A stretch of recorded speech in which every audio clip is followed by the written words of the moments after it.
जय जगन्नाथ। गृहर पंचभूत पंचभूत कौन आम जाना एवं गृहर जो आम बंध निर्माण बंध तैयारी करुँच 1 2 3 4 5 एस लेखा थाए तार माने जाना पंचभूत कौन अच्छी सूत्रटी गृहर वर्ष संख्या को परमायु कह जाए।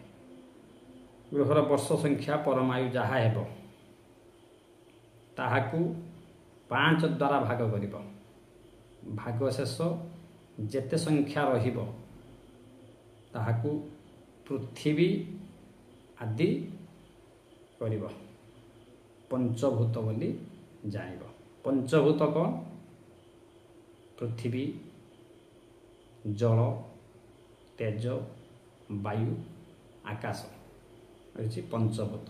संख्याटी कौन जानिब ना गृहर परमायु को 5 द्वारा भाग कर भाग शेष जेते संख्या रहिब ताहाकू पृथ्वी आदि करी पंचभूत बोली आमे जानिबा।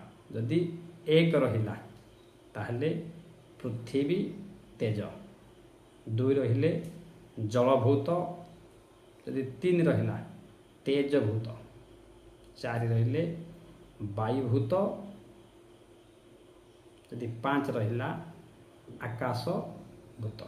तेणु ए घर ये पंचभूत को जो आम भाग करवा तर क्यों भाग आम आमर कौन भूतर रहिला तार मध्य स्वभाव जानी हेब। तेणु सबू जिनस आम शरीर घर सबू पंचभूत तैयारी होता है एवं पंचभूत लीन होता है। जय जगन्नाथ।